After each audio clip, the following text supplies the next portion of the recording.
going to Graceland. Yeah, I did that too. We didn't go in. We just hung out outside. You didn't go I'm in? like, oh, this is like just basically on the side of Route 1 in New It's Jersey. weird. Like, oh, there's Taco Bell, there's Walgreens, and there's Graceland. Yeah, it's super weird. It's like you could tell that there had to have been life in that town at some point, but it's kind of sad how like it just, like you said, there's all the disparities there, but Graceland was really cool. Like walking actually through the house was cool. I learned a lot that I didn't know. You can't go upstairs though, but it was cool. Why can't you go upstairs? I don't know. They block it off. They're like, you're happy you're in the house. Don't go upstairs. I don't know. Oh, because Elvis is still alive. Probably. That's probably what he's doing. And he's just like, haha, I'm getting all this money just while they come in and pay. But it was cool. And then you got to go through like the horse stables or whatever they had that ended up being its own little museum. And then like the giant museum afterwards that I probably spent way more time than I needed to in there. But it was cool. Did you go to, did you make your way over to, the name of the hotel is blanking me, but where King was shot? Yeah. Walk through that too. Yeah, that was heavy, really, right? yeah. It's totally like preserved. I assume it still is, right? The same cars. You walk right up to the room, like the room next to it. You see everything. I did like my 4th grade book report on that. And like that, I don't know why I have like a thing, but I really just enjoy that whole timeline of things and just learning about Martin Luther King Jr. and all of that. So I thought that was really cool. Are you a history buff? No, I'm horrible with history. But I don't know, just Black history and like slavery and all of that I found very, like of any of the history I found that interesting over anything else. Oh, interesting. But other than that, there's a lot of things I should know that I don't know. And then as like movies come out and you're like, oh, and I'm like, I don't know the ending. And they're like, you don't know how the story goes? I'm like, I don't. But now I'm interested because it's in a movie form. Well, we've got a history teacher here. Yeah, sorry. Bill. So he'll be assessing our historical accuracy. We'll get graded. Yeah. I just learned that I was doing Sudoku. It looked like I was digitally taking notes, but it was just Sudoku in class. I don't think you're the only one who does that. Math and science is more my thing. Well, my dad's the biggest American history buff ever, so you'll appreciate that, even though I can't give you any background. You guys go get a coffee sometime. That'll be nice. So you and I, we connected over the phone. It was really lovely to speak with you, and the vibe that I got, and you just said it, is like you seek adventure, energy, and adventure. So I assume you've traveled quite a bit.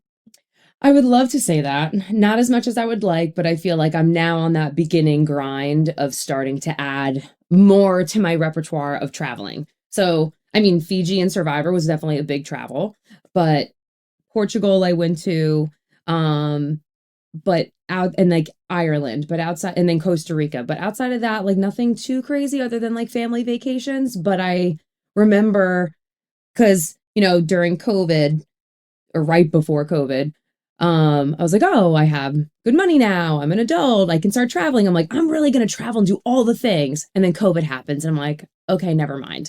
So now that that's gone through, I'm like, all right, now I need to plan something every year. Oh, and I did go to Whistler for snowboarding. So that is. Where's that?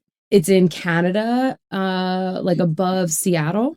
So my goal is to do a winter snowboarding trip somewhere on the West Coast or wherever every year, or maybe every other. And then an actual summer trip or any time of the year of like somewhere around the world. So I'm in the beginning stages of chipping that off the list. Oh, that's very cool. There's so much of even though there's no snowboarding to be had here in Monmouth County, there's a huge culture. Yeah. And I think it's cousins of the surfing culture. Yeah. Do you surf? I dabble. I really enjoy it, but I'm still really new into it. So I'm still learning a lot. So I'm like in the beginner stage. But I really do enjoy it. I gave it a couple tries. It was like a hot mess. It's hard. I like snowboarding better for different reasons. I feel like the fact that you're strapped in is easy.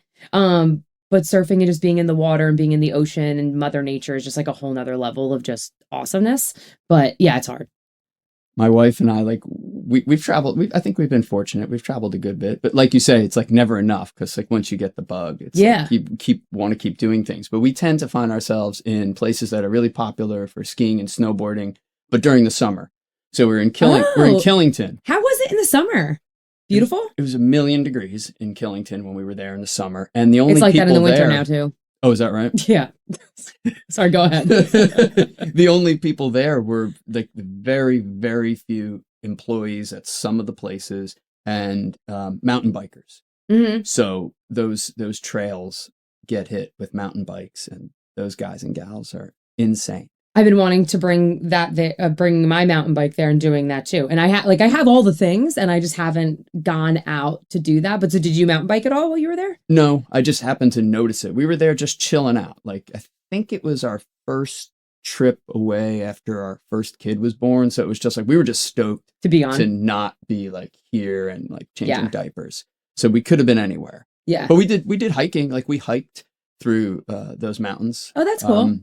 And that was really beautiful. I just remember how hot it was. And then the same thing in Jackson Hole. I want to go there. Summertime. But you could, I mean, there's our sports you can do. So we kayaked or duckied. I think it's called a ducky down the Snake River. And that sounds cool. it was scary. Yeah. My buddy, he doesn't live there anymore. I like scary. Oh, well, then you should ducky down the Snake River and find yourself at some point. There's a spot along the Snake River called, I think, the washing machine. So there's rapids. There's like, I think it's class 1, class 2. And on this one stretch, there's a class 3. And we went out, and a buddy of mine was living out there. He was like, a landscaper, a tour guide, a bartender, like how you have to do in some of these places to survive. But like, you're there because you want to live there. Uh-huh. And he took us down the Snake River, and he's given us instructions. My wife and I are in one ducky. He's in a solo one. And it's like, we went through the first like class 1. If I'm saying the wrong words, sorry world, but we'll just call it a 1. And it's like, oh, that's cool. And then there was class 2, which was like, oh, that was like, it was like a little intense for us. It's like, not our jam. I'm sure it is. I've never done like any rafting like that before. It's amazing. And then we're in some stretch, which is really peaceful. And he's like, okay, look, in about 5 or 10 minutes, there's something that's a little bit more intense. And I feel like if I told you about it, you just wouldn't have come. But I know you guys are good. You're going to be fine. Maybe it's called the lunchbox. And you're kind of like, you don't know me. I definitely don't want to do this. He's one of my best friends. He's one of my best friends, which is why he trapped us. And he goes, you're going to hear it before you see it. And I'm like, oh no. And sure enough, we're like cruising down, and you just feel like, like when subwoofers are getting like tested, you just like feel. And then he's like, gave us the instructions. Make sure you. I'm like, just going. All that's going right through my head. And then he just disappears. Like, oh God! And then sure enough, there it was, the washing machine or the lunchbox, and you can see locals. That's where like locals hang out and like drink beer. The people watch. Yeah, and they're like, here comes another bunch of New Jersey assholes. Oh, that's funny. Yeah, it didn't seem funny at the time, but I would probably do the same thing. So we ate it. My wife was much better than me. He's like, just make sure you don't let go of the oar. Of course, I'm like, and just trying to survive. And we're cruising down. So we're out of the boat. We're holding onto the boat. And he's like, all right, super important. Make sure you keep your knees and your legs up and float until we get to a calm area, because the shale, it's shallow. The shale will just slice your feet all up. So I'm like, oh, Dave, you fucker. And yeah. So you should make your way out to Jackson Hole. I definitely will. That was my next snowboarding trip plan, but I am not opposed to doing that in the summer either, because it's like there's all those fun things that I wouldn't even think about trying to do, because I would think winter when I would think Jackson Hole. 100%. So now it just like opened me up for more travel, more times of the year. So thank you very much. It's gorgeous. And there's mountain biking out there, and, wildlife too, which is unlike here. I feel like, there's hurricanes and flooding sometimes, but generally nature like won't kill you. No. Like out there, like you have to be very careful. Like there's something that can kill you, and it adds. Did you see a moose? Yes, at a great I've distance. not seen one in person. I've been wanting to. It was so far away. They're ginormous. Yeah, I couldn't get the perspective, but that's cool. There's a rest stop in New Jersey or New York. If anyone knows it, that has like a statue, and it's a life-size statue of one of the larger species, maybe the one that lives out that way. And you're just like, come on, this isn't real. Right? It was so far, which is good, because I heard that like if if you're on their shit list, like you're dead. It's Yeah, over. I heard that they're definitely not something you want to like go over and try to pet. No. Oh, nicey nice. And like, oh, come here, moose, moose. Moose, moose. That's what you have to say.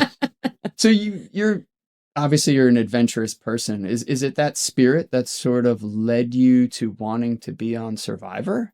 Like, was that a dream of yours? Survivor was a huge dream. So like, I think I was 10 when the show came out. And the second I watched it, I was like, oh yeah, this has me written all over it. Like the challenges alone looks like just a giant adult obstacle course. And I was like, yes, that is me, hands down. I always felt like I had very like useless talents, not useless, but like talents that would only work in this exact setting that don't apply to a job in real life. Right. So like I have great balance. I can do whatever those things are. So things like that, I was like, yes, that sounds fun. I am chatty Cathy, super social. So like a social game environment like that. I love puzzles. I love riddles. I love all those things. And I felt every single individual aspect of that game is exactly what I feel like my biggest strengths are. And then the fact that you're just like in this beautiful jungle of nature, which I always loved. So from 10 till now, I was always like, I'm definitely going to go on that show. It's just a matter of when. So I was like, oh, I got to go through school. I got to like, go through college. Like you can't just take time off. So I had to wait until I was like an adult and had a job that I could take 6-7 weeks off. So then it kind of worked out well that I started my own business. And then I was like, well, I'm not going to fire me. So I'll just take time off.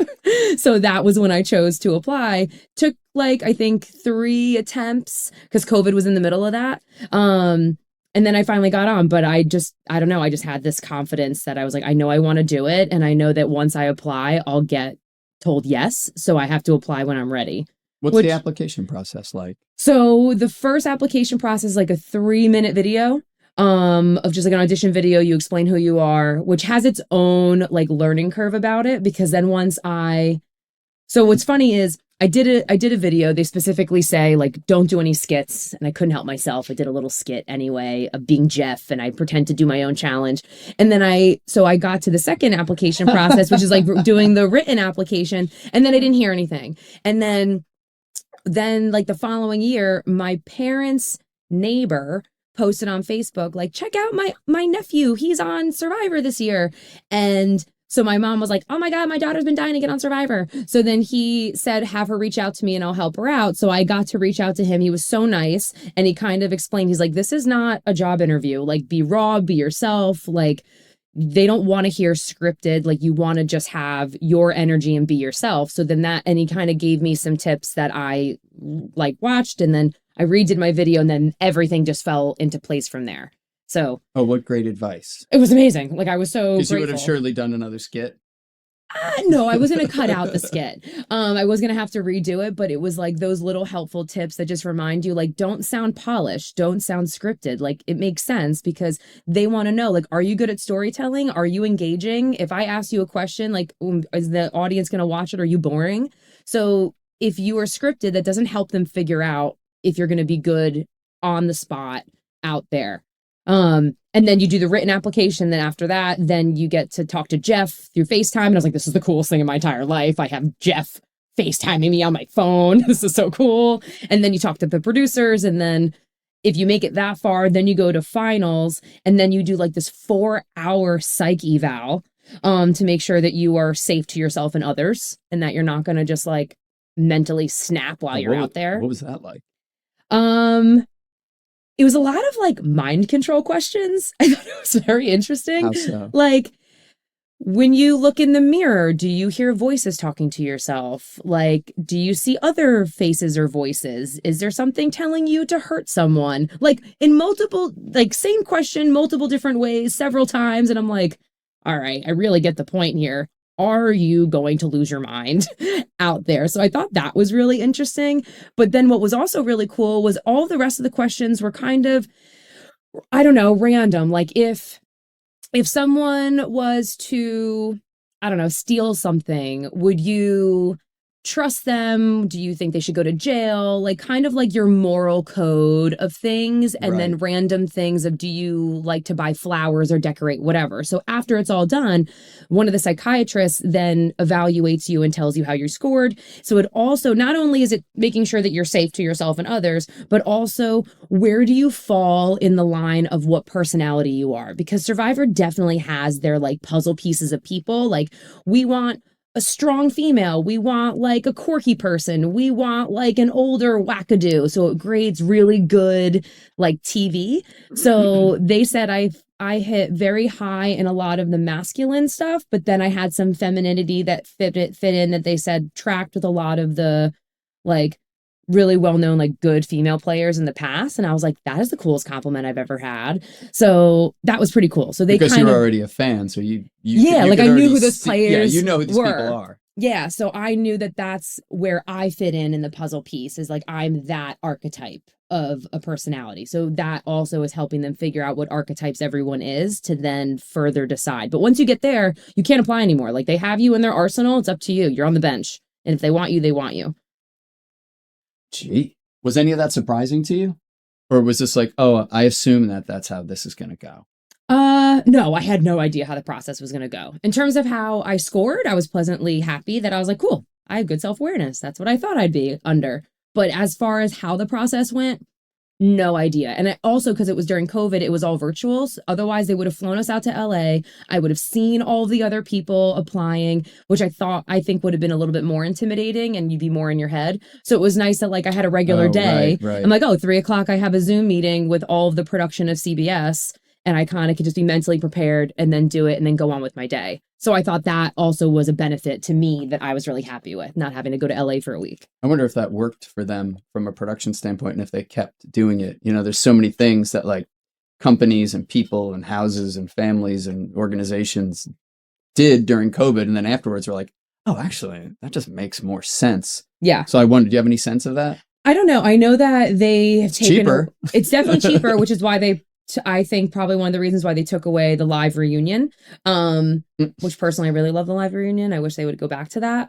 The only thing I would counter, yes, it's definitely way cheaper and easier to do virtual. My thought is, do they feel they don't get a good enough read on everyone in the virtual versus in person, that they're like, our casting isn't as great because we can't get a good vibe. We need them out here so we can really get a better view. So that'd be my only questionable thing, but I actually have no idea how their process is now, if they send people out to LA or not. I should have asked. I don't know. Because the psychological tests paint a profile, but then at the end of the day, you put some folks in a room and it's like, you just have that human sense about Correct. it. Like, oh, that's cool. Or, oh, geez, that can be problematic. Or maybe that's what they want. Maybe they want some problematic. Yeah. Or like, wow, that's a dud.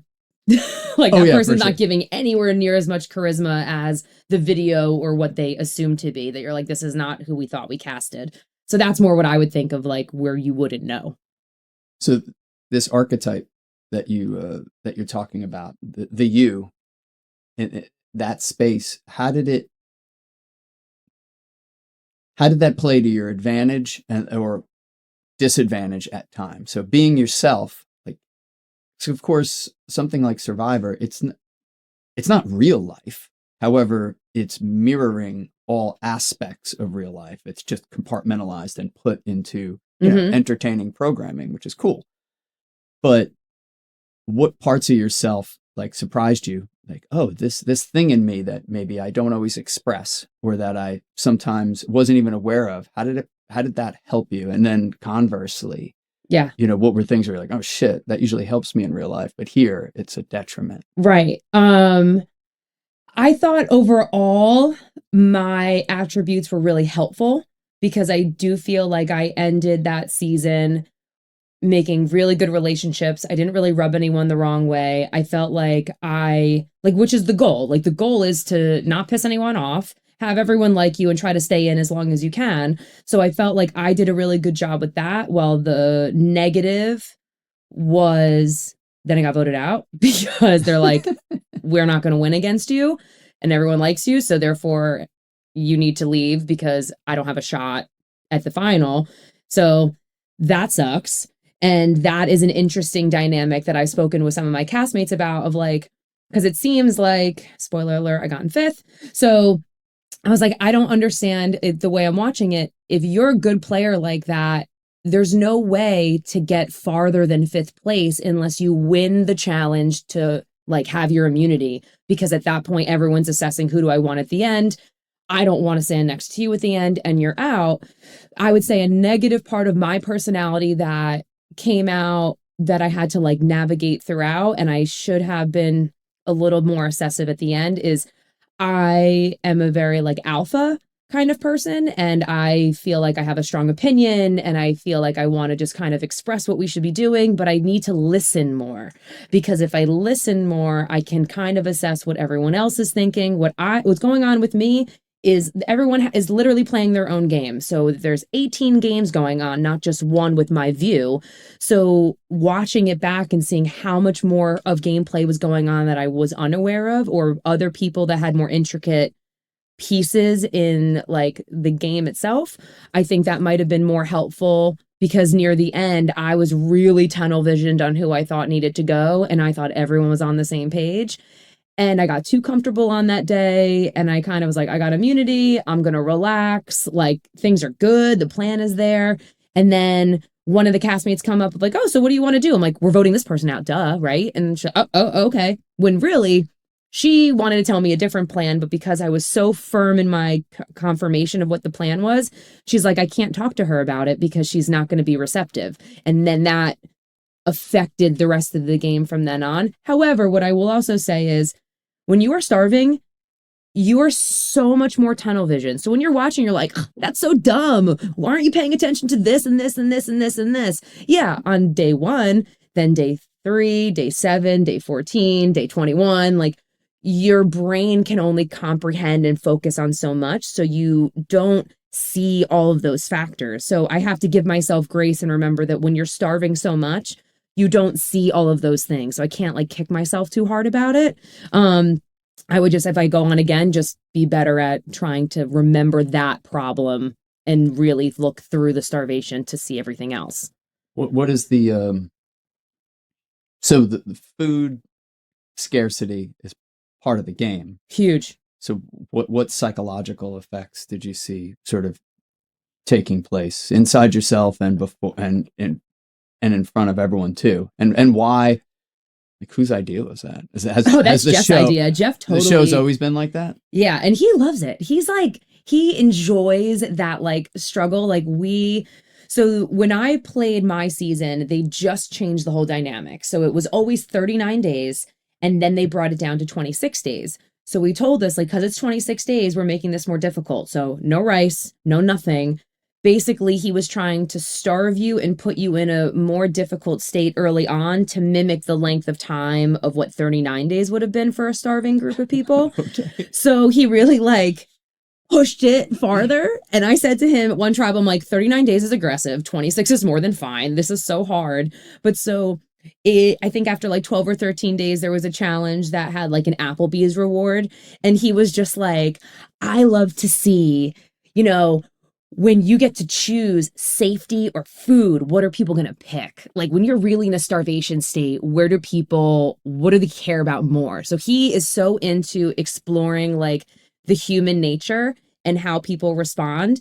And given my dietitian background, had a definitely different take once I was out there than when I always watched it. Because I'm like, you always want to be safe. Screw the food. Don't be like too cocky that you're not going to get voted out. And now I'm like, my brain won't work. I need to eat to even make it into this game to follow along with what the plan is. So I wanted to eat to make sure I could keep that. But you notice people start to crack. Besides even the food, you're with someone 24/7 for however many days of people you wouldn't normally be around that you don't know. So especially if you're an introvert or you just need your own time, yeah, that's not happening. So people start to like get fussy, and that creates cracks, which creates social problems in your strategic social game. So that all compiles into how the whole game works, which I think is fascinating. But so I noticed that I needed food in order to keep on pace of like what the strategy was of who are we telling is voting for who are we actually voting for, like all that balancing act when you're brain dead, like forget it. Like you can't think of anything. He sounds like a sadist. He is, but he's also awesome. And I would love to be his best friend. So he's a good time, but also a little on that edge, but I feel like I kind of vibe with it. Did your dietitian background and studies and certifications, all that, how much of a role did that play when you were in a situation that's as uncontrolled as that? Or actually it's controlled, but it's not in your control, I should say. I would say it helped and didn't help at the same time, because all the knowledge I have doesn't change the limited food I have. So I'm still starving, whether I'm aware I'm starving and have limited like brain fog or not, it doesn't change. But I would say the positives of it that I thought when there's no control over anything, the little things I think matter in terms of how things work. And we were all starving. There was no food. And I remember in the beginning, we found like this breadfruit or whatever, which is like equivalent to potato. And so if we're only eating 1 cup of this potato, like 1/4 of this thing a day, I said to my tribe, I'm like, we're eating this before we have our challenge. Like if we're eating once, it's now, because we need to be fueled to be able to do well in our challenges. And I think that played a role in why we won so many of them compared to other teams. I felt like the second we found that frickin' breadfruit, I was like, oh my God, I feel like I have life again. Like it was a total game changer. So I thought that was a huge advantage. When it came to like, this is my personal strategy, but I thought that was kind of helpful too. Like in the limited food challenges that you win, like my food reward challenge, I knew, okay, because we've been starved for so long, there's only so much food we can get into us before we get too full. And like this one challenge was like pizza and potato chips. And I was like, I know potato chips are full of carbs and full of fat and full of calories without any fullness. So I'm going to house those as long as I can to just get more calories in me, which I thought was helpful to like last me a little bit farther. But then there was a challenge that somebody else won that I told him that was a smarter decision, where the options were you could either have cake and all these cookies or chicken breast and veggies. And everyone who's viewing would think chicken and veggies would be the smarter choice. Absolutely not. Cookies and cakes are way more of a better choice. So I said to him, I was like, that was a smarter choice because of how much fueling you need for the body. So it would have been benefit for me if I got to pick it. But so those things went into my head, and like drinking enough water went into my head. But everyone's still starving at the same time. While one of my other castmates celebrates Ramadan every year. So he was already his body was very familiar with fasting. So the fasting on the island didn't affect him mentally as much as it affected me, because his body was so used to it. While my metabolism was like, I'm dying. Like, you feed me every 4 hours and where's the food? Yeah. And even just culturally too, like it's just baked into the culture. It's like, oh, this is a thing. And there's a reason for it. Yeah. What? That's interesting. So was there anything else to forage out there? Was anybody sort of sneaky or creative or experimental with foraging any? A little bit, not for whatever reason. I feel like our season as a whole, nobody cared to get food. It blew my mind.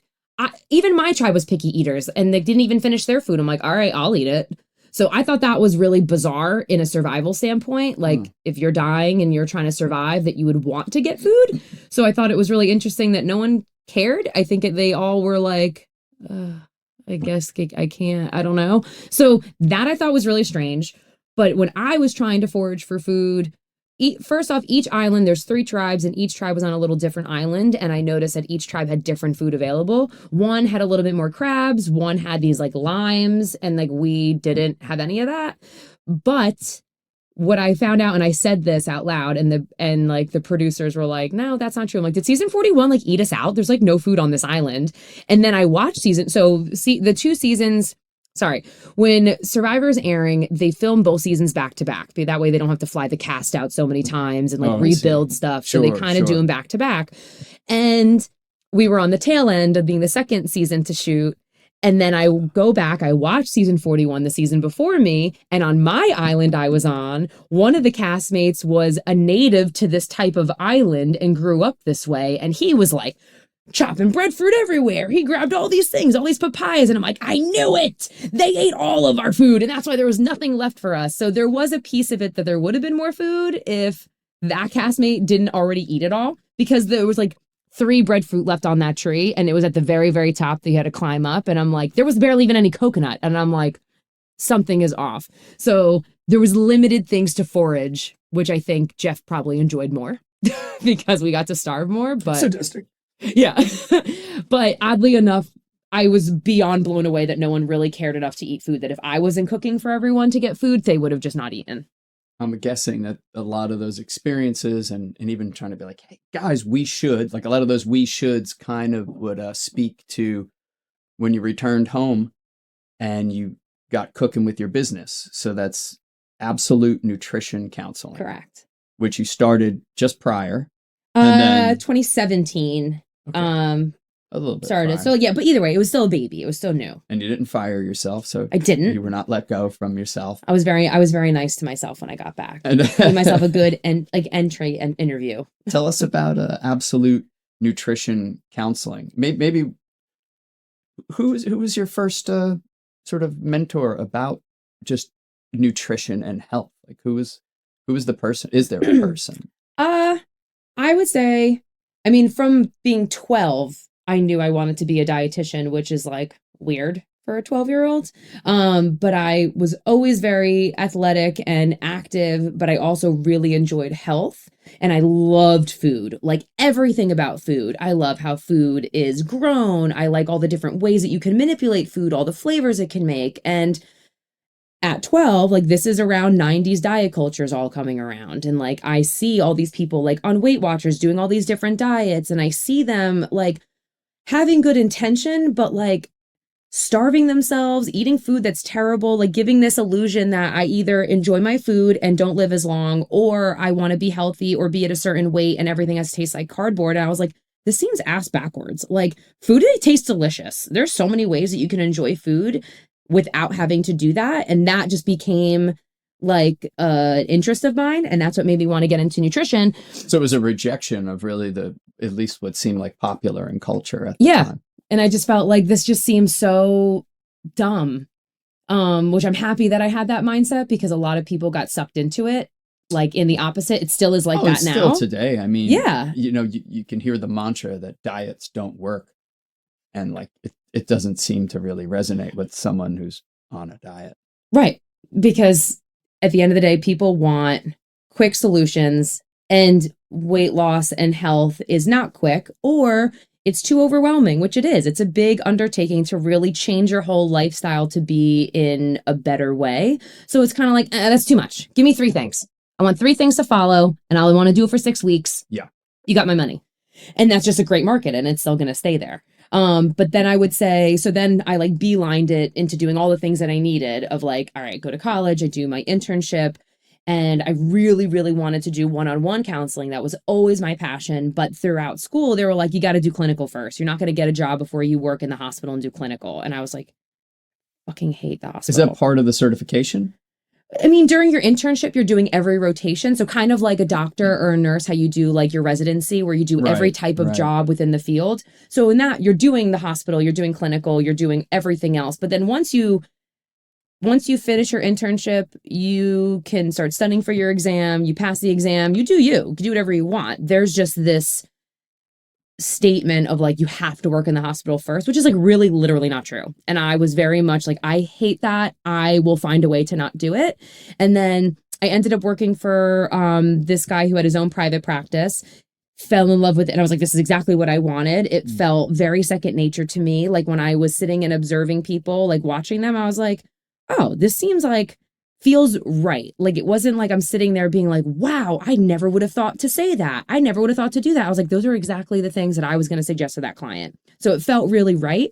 So I worked for him and I really appreciated his style of teaching, which I really resonated with, which is also like, it's a lifestyle change. Like you're focusing on everything, on sleep, on their stress levels, on their exercise routine, if they're on supplements, like what their work schedule is like all, and like preferences of what they enjoy and don't like, all of that combined in. I'm like very holistic, which it's supposed to be. And then I kind of ran with it from there. 100%. It has to be a holistic approach. I mean, you can eat perfectly, but if your mind and your spirit or whatever, however you want to define it, is a hot mess, you're going to have all sorts of ramifications of inflammation. So it doesn't matter. You're going to be a breeding ground for disease from the environment, or maybe you're genetically predisposed or something. So the food almost, not that it doesn't matter at all, you'd probably be moving faster towards those negative outcomes had you not been eating well. But right. So that's great. And you found that the industry, so to speak, for lack of a better word, wasn't really, taking that approach. They wanted to keep it narrow. Well, what I've been finding out over the years, which I found very interesting, I assumed if you were a registered dietitian, we all had the same understanding. We all had the same view. We understand everyone's different. There's not one cookie cutter way that works for everybody. Be holistic. And then the more I meet with people and they say that they've met with a dietitian before and what they were told, I was like, wait, what? This is a unique thing that I'm offering. This isn't what everyone's having. And I spoke with my staff about it and they're like, yeah, I've experienced that too, that not everyone is teaching it the same way as us. So there's good doctors, there's not great doctors. There's people of all different professions. Some are better than others. Some have better approaches than others. And I guess this follows in line with dietitians too, that sometimes they might have a little bit more narrow approach. It depends on where their passions come from and what they feel works, or also how in tune are they with people. Like, if it was that easy, everyone would just do it. So there's a reason why people keep coming back, and it's counseling, nutrition counseling, because there's a lot of times, I'm not even talking about the food with people. They just lost their job. They're going through a divorce. They're working night shifts. They just had kids. Like, your life turns upside down. Like, life, I feel like, goes in seasons. So you need to cater to what's going on with them. And like, why are they not hitting their goals? What's really getting in the way of that? And figuring out ways that might work better. Because right now, people say to me like, oh, I know what I got to do. I'm just not doing it. And I'm like, do you though? Because you're not doing it. So there's a reason why it's not working. Maybe you're working harder than smarter. And then I tell people, like, you could do this. Like, I could do that. I'm like, yeah, you don't have to do it this one only way of how things work. There's a lot of different ways to incorporate things to work. So that's a common flaw. It's a common flaw for people. And it's also like, I think maybe like something that the ego uses to like sort of trick our minds to quit on something. Yeah. Where you're like, oh, well, of course I'm not going to be, and then you build up a model of perfection. Well, of course I'm not going to be that. And maybe you won't, but that allows your ego, I believe, to then shut that down. So the ego can continue to do its will. And food in general, I'm sure it is for me too. It's a security blanket. It's no different than like, running to the cabinet and like just taking the vodka out of the bottle. Yeah. Like, I'm not going to pour a drink. So emotional. I'm going to like do this to handle this. Yes. It's a coping mechanism for many people. And 100%. And it's one that isn't stigmatized as much because it's not quote unquote a drug. However, it is a drug in that food and nutrition directly affects your brain, everything. Have you read some of Michael Pollan's books on foods and nutrition? He gets into a good amount of it as well, but really just studying, like, looking at food as a drug. Yeah. Which, maybe it's not classified that way by the FDA or something, but we know that, if I eat just straight sugar right now, there's going to be certain effects. I know that if I eat only avocados for 3 days, there's going to be certain effects. Right. Yet that understanding is not there. And it's understandable too, right? Because culture and advertising and business, it's the last thing they want. Like, right. The shitty food industry it's a powerful lobby. Oh yeah. And they control a lot of the science too. So, just because a study is done, my wife is an epidemiologist and she's taught me how to evaluate. I probably still can't do it without her help, but how to evaluate whether a study is full of shit or not. Right. Like, is there enough people in the study to begin with?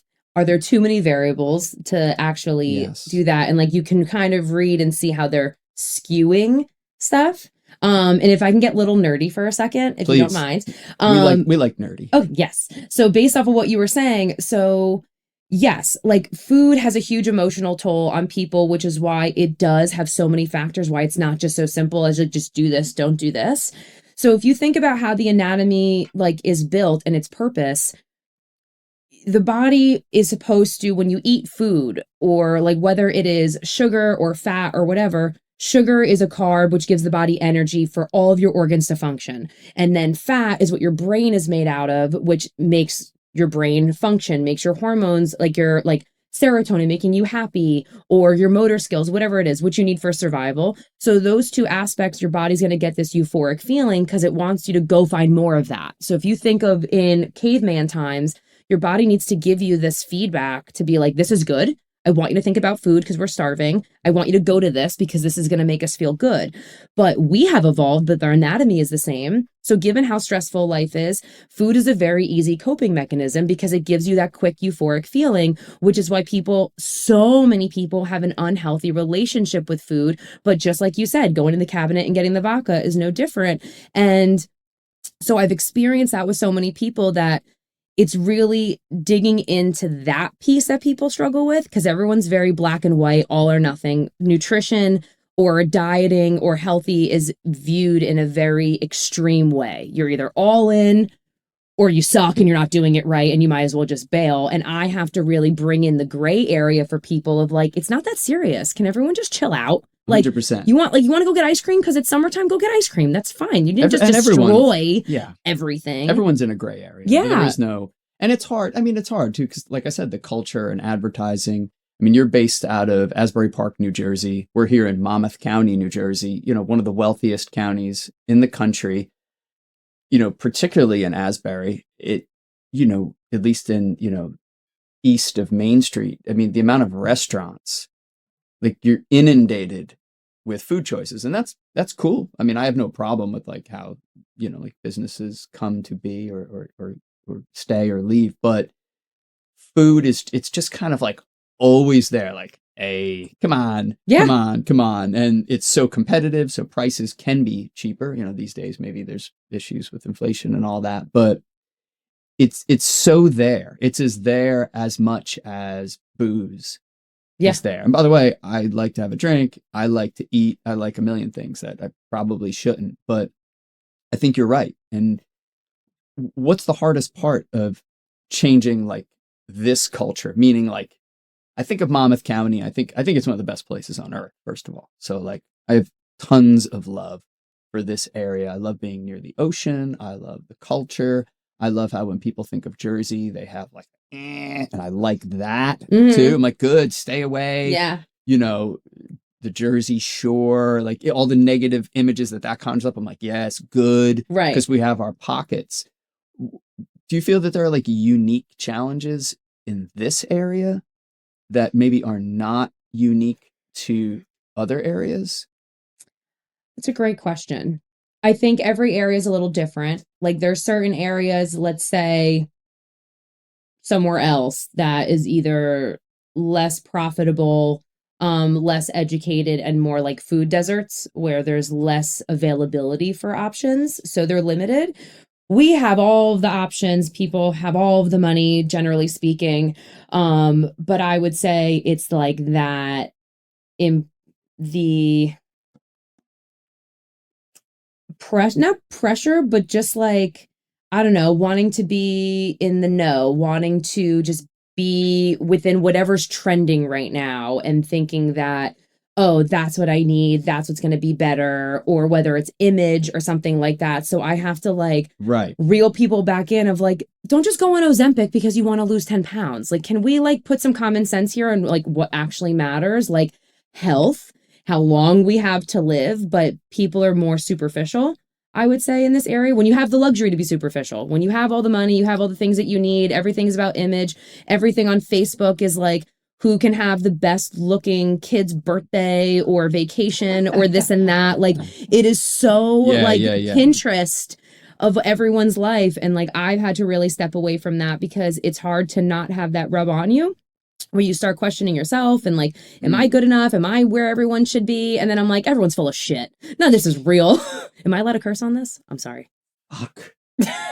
Guys, we'll edit that shit out. All right. No, it doesn't matter. It's all good. This is this is the free world down here in the basement. Yeah. Be yourself. So yeah, I think that is probably what's a harder pull, is having people get more grounded and realize what's really important and not be so influenced by other things. And also there's just an abundance of fake information that's out there that people are like, well, I read about this, and oh, well, I heard this article and I have a friend who did this. I'm like, I don't really care. I know the facts. I'm a specialist. My job is to know more about this than anybody else. Yeah, that's a great point. Yeah.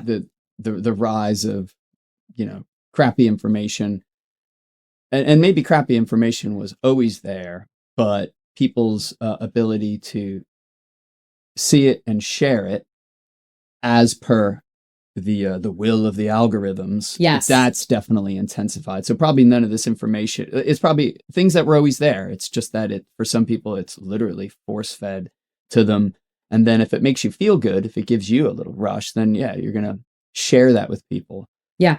I mean, because trends have always been there. I mean, you mentioned the 90s. This is pre-internet and pre-algorithm, but it was the algorithm then was like, who's paying for sponsorships and commercials, right? On and television. Now you can see more people, you can compare yourself to more people, you can feel more left out than before, because now you have social media and all these things constantly in your face.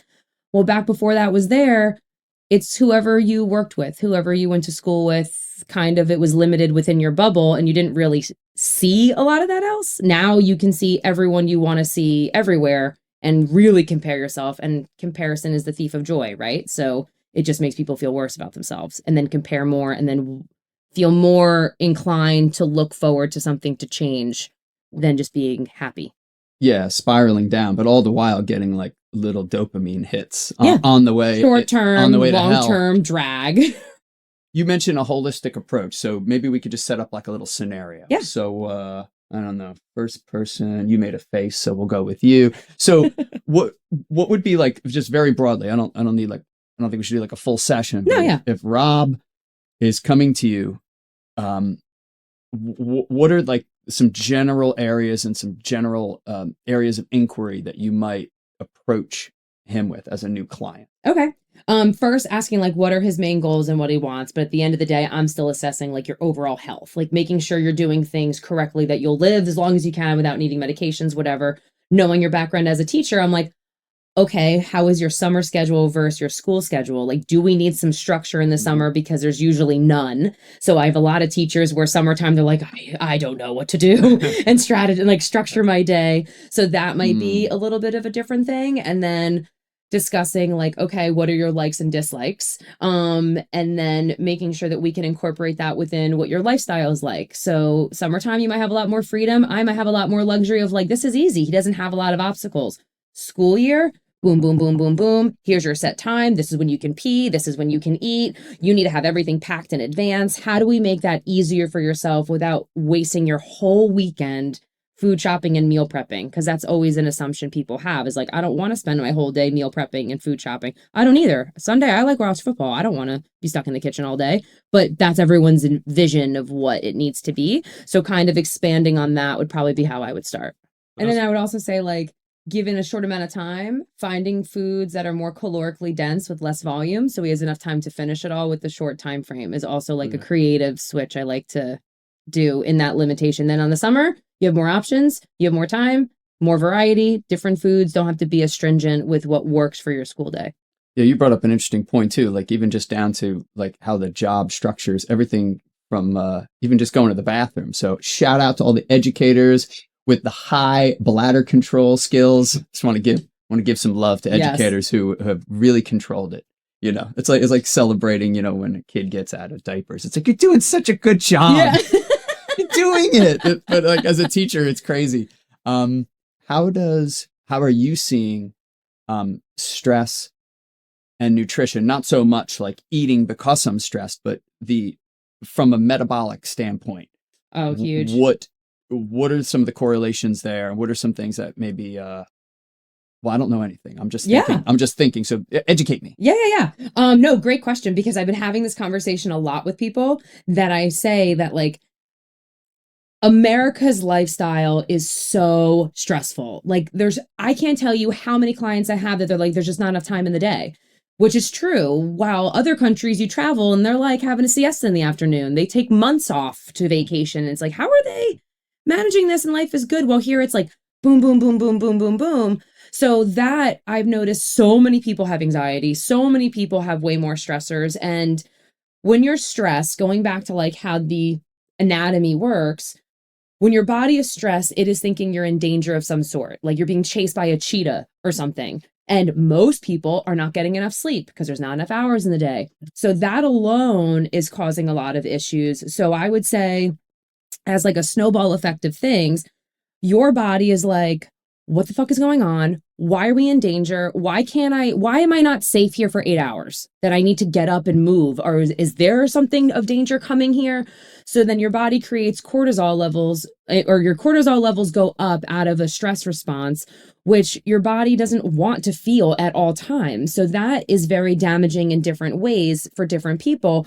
But for instance, like, I'm noticing a lot more like thyroid issues now, and thyroid issues can be a result of like your stress levels being increased. Hypo or hyper? Hypo. Okay. So like your thyroid, so hypo is like your thyroid's not working as well. So just kind of getting damaged. Your gut is a huge response. So I know that people have said that like your gut is your second brain, and like I'm loving all the stuff that's coming out now because it's going to be the first brain. I really truly believe that, because when people are like, oh, I just listen to my gut or my intuition, I can't even explain it. It's so nitty gritty and I don't know it all, but it is beyond fascinating that I do think that the gut has a lot more to control of what we think and what we do than what our actual brain does. So your gut gets completely disrupted too. So you might not be absorbing all the nutrients. You might not be having all the good gut bacteria that you need. Like, it's just really interesting how psychological things physically impacts us, and we're at a place now that it's starting to be more normalized and understood. Well, for a very long time, it was very separate, that what you physically did affects you, what you mentally do doesn't affect you the same, and they're very much together, which is why a lot of things I end up telling my clients is like, we need to find some like enjoyment. Like, you can't just be like, go, go, go, checking off all the boxes, because even though on paper, you're doing everything right that I see, I clearly see that you are struggling with either your medical stuff on blood work or your weight isn't budging, and it's because you're stressed the fuck out. Like, we need to just like not work out every single day and have some rest. We need to like go do something enjoyable and fun and like relax and like sleep in when you can.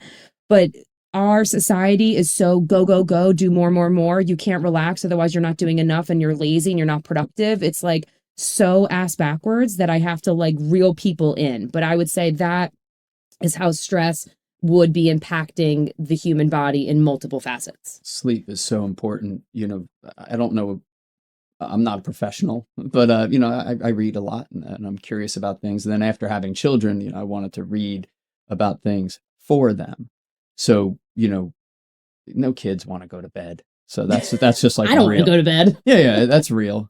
But you know, one of the angles I would take is like, hey, you know, in your age group and for several years, that's when most of your growth is happening. Yeah. So that's when most of the bone density and lengthening of bip blap and the other thing, and in the brain included, is happening. So, hey, you want to be taller than me, right? I hope, you know, like short Italian guy. So I'll even do like, I would play off it like that. And in adults, surely there's no growth happening after a certain year or age, but I believe, and what I'm reading is that's when healing is happening. So yes, it's healing to sit on the beach and look at a sunset. Yes, it's healing to exercise. Yes, it's actually, exercise is actually kind of the opposite. It's what happens after all that damage, but it's good to get a hug. It's good to community service. So those things are good, but the real like boots on the ground healing happens when we're sleeping. Yep. And I never made the correlation. I always considered myself like, well, I like to stay up late, and when everyone else is asleep, maybe I come down here and I'll write some music. But at some point a few years ago, I was like, no, I think I need to focus more on sleep. And I picked, you know, I started experimenting. I'm very much a citizen scientist. So it's just fun to experiment on yourself, and it's totally ethical because it's you. So you can do whatever you want, not harming anybody. And just trying to find the sweet spot. And for me, it was like 7 hours was the sweet spot. What are your feelings on on sleep in particular when it comes to amount of time, and do you notice differences about when someone goes to sleep or when they wake up? Mm-hmm. Oh, great question. In terms of when they go to bed and when they wake up, like that's the whole circadian rhythm thing, which I'm sure is important, and I trust that there is a lot of backing of that, of like when it's dark, go to bed, when it's light out, you want to wake up. The body is very familiar with like the time of the day. But that's just not real life for a lot of people. So totally. I can't just like force that on you. So I have to be more like realistic. Even for myself, I've had to adjust that I've just learned, like I have a really big problem going to bed. I don't know why. I just like to stay up and just watch my guilty pleasure TV as long as I can before I go to sleep. But as long as I still get 8 hours and I have the luxury to wake up later, then like, all right, well, then that works for me. Because I was trying to wake up earlier to have a different routine, but I found myself not being able to get to bed early enough because my work day's later. So I see clients later in the evening. So I want to also unwind, while other people, their day might end at 4 or 5. My day might not end until 8:30, and then not having dinner till like 9:30. So no, I'm not going to be asleep by 10. Like that's not going to happen. So I've been realistic, but in terms of how much time, it's an interesting question that you say, because some people are like, oh, I feel fine. 5.5 hours, like life is good. It's fine. It's like, no, it's not. That's what you think. This is your feeling of normal, which is down here. But if you knew what normal should feel like, you'd really feel like up here. And I have a client who struggles with sleep apnea, and he went to his sleep doctor at one point, and the sleep doctor was saying like, when you officially are getting 6 hours or less of sleep, it clinically affects your body. Where like it affects your breathing, it affects all of the medical stuff. Like whether you feel it or not, it is clinically happening. And I have a lot of people who wear like the Whoop or like other sort of like metrics on their hand, like a watch or whatever that shows that. And when I said that to another client who just had a newborn, so he's not getting any sleep, and he was able to... That's excusable. Yes. And I was like, what are we going to do about this? Like, I understand it. For the next few years, it's going to be rough, but we can at least give you grace. I'm not going to force it out of you. Like, what are you going to do? But he was able to see, like, it's so interesting you say that, because I've noticed that, like, my oxygen levels or my breathing levels were lower than, or like not ideal where they should be when I wasn't getting enough sleep. So it was helpful for them to see those metrics to like believe what I was telling them. But I would say as a kid and like high schoolers, like 10 hours, and they're never getting 10 hours as a high school kid, which also like really sucks. Like their schedule is almost busier than a lot of adults that I have. So I have a lot of, I guess, like I feel bad for a lot of high school students because they're nowhere near getting the 10 hours that they need. And like a lot of school districts seem to trend as the grades go up, then the busing goes earlier. Yeah, it's all about like what works for what's available. It should kind of be the opposite, because you know it's easier to get like a first grader in bed before a certain hour and start early than it is to get like, you know, a 15-year-old you know, out the door. Yeah, especially like if they play sports, they have extracurriculars, they don't get home till 6:30, and then they have to do homework and all of that, and then wake up early. Yeah, but then as an adult, I would still say 8 hours is that sweet spot. Like that's really what you would want to aim for. And then experiencing, like if you do get a chance to get 8 or more hours, like if you're on vacation or something, see what you notice. Do you feel less foggy?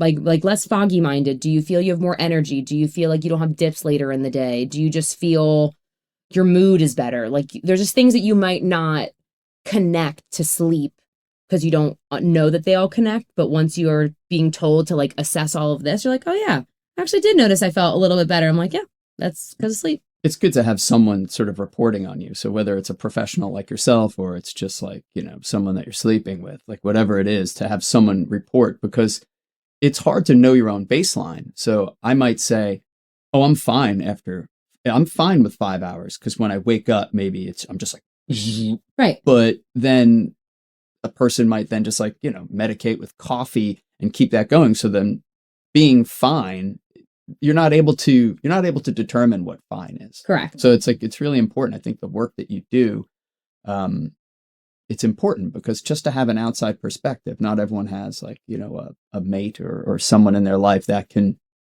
is available to even notice, right, and give them feedback, let alone give accurate feedback, and let alone have you be able to take feedback from that person. Right. You know, there's people in our lives, like even just being married, there are certain things like for my wife, I'm like, I don't want to hear that shit. Right. But it's only because that's just one of the quirks of our relationship. So to have a professional.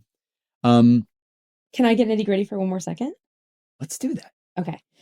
Just going on this in case we like move on to the next thing that you're going to ask, but in reference to all of that, what I find interesting of how the body also works is once you are doing the right things, your body starts to give you more feedback. So then you start like let's say you're living your life like I drink 32 ounces of coffee, I get 5 hours of sleep, but like I'm fine, and I eat like once or twice a day and I don't drink any water, but like I'm good. So we can meet, but like I feel fine.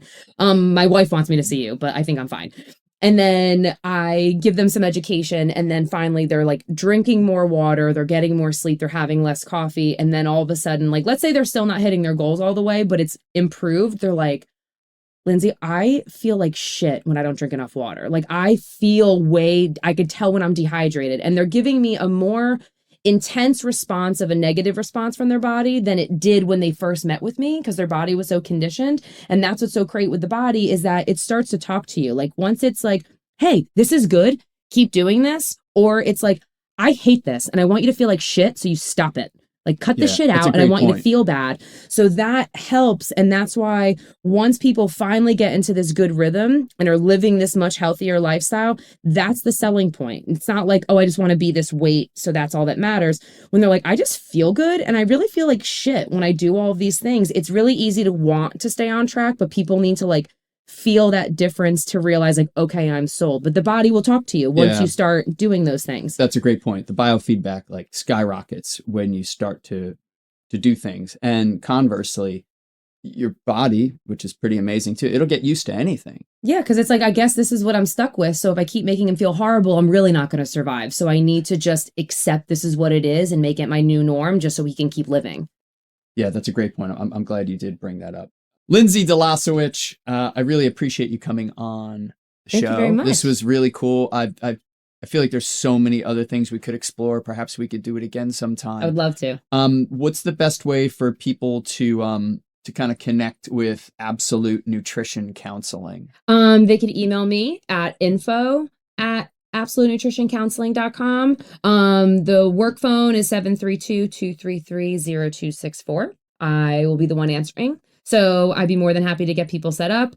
I also like people to know that I take insurance. A lot of people are not aware that insurance offers these benefits. We pay enough money for insurance as it is. There's no reason not to take advantage of it. And I can help navigate all of that, because working with insurance is a pain in the ass, but I do it because I really feel that nutrition education is a right everyone has, not a luxury expense. So I'll help people navigating through that to make sure they can get covered so they can learn some good things. But yeah, I would say those two ways are the best ways to find me. That's really great. And I guess my assumption, wrongly, as many of my assumptions are, was that something like this would not be covered by insurance. So that's really good to hear. And, you know, out there to policymakers and insurance companies, we the people would much prefer to spend some time and resources on the front end rather than the diseased back end of things. And treatment, prevention is where it's at. So yeah. Oh, good luck telling insurance to focus on preventative care. Oh, they'll listen. They'll listen. But I hope it does go that way, because it would be really helpful. Yes, preventative care is so necessary.